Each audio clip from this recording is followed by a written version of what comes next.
બોટાદના એસપી ધર્મેન્દ્ર શર્માએ અનોખી પહેલ કરી છે। વડાપ્રધાનની અપીલ બાદ એસપીએ મોટો નિર્ણય લીધો છે। ઈંધણનો બિનજરૂરી ઉપયોગ ઘટાડવા લોકોને અપીલ કરવામાં આવી છે। બોટાદ જિલ્લાના નાગરિકોને રૂબરૂ મુલાકાત ટાળવા માટે સલાહ આપી છે। કોઈપણ ફરિયાદ માટે પોલીસ દ્વારા ટેલિફોનિક નંબર જાહેર કરવામાં આવ્યો છે અને આ જાહેર કરેલા નંબર પર જ વિડીયો કોલિંગથી રજૂઆતો સાંભળવામાં આવશે। રૂબરૂ આવવાનું ટાળી ઈંધણનો બચાવ કરવા માટે ખાસ અપીલ કરાઈ છે। પોલીસની આ નવી પહેલથી નાગરિકોની મુસાફરી બચશે। વહીવટીતંત્રના ડિજિટલ અભિગમની લોકોમાં ભારે પ્રશંસા થઈ છે।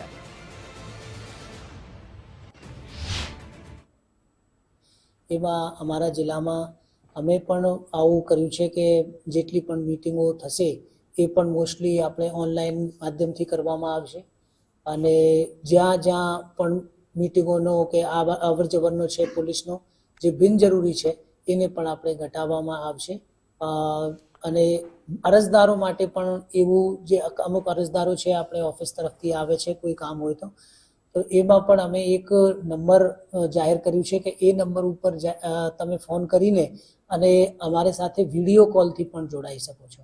કેમ કે અમુક અરજદારોને રૂબરૂ સાંભળવાનું હોય છે તો એમાં અહીંયા પણ આવી શકે છે। કોઈ અનિવાર્ય સંજોગો હોય તો અમારી પાસે આવી શકે છે, એવું તો અત્યારે ચાલુ જ છે। પણ સાથે સાથે અમે એ પણ અભિગમ કર્યું છે કે તમે અહીંયા આવા ટાળવાનું હોય તો તમારે વિડીયો કોલથી પણ અમારી સાથે જોડાઈ શકો છો।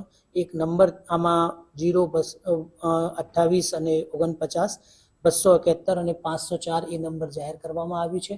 એ નંબર ઉપર તમે ફોન કરીને મારી સાથે વિડીયો કોલ માટે સમય લઈને અને આપણે અમારા તરફથી જે છે તમે વિડીયો કોલ જશે કે પછી તમે પણ મારી પાસે વિડીયો કોલ કરી શકો।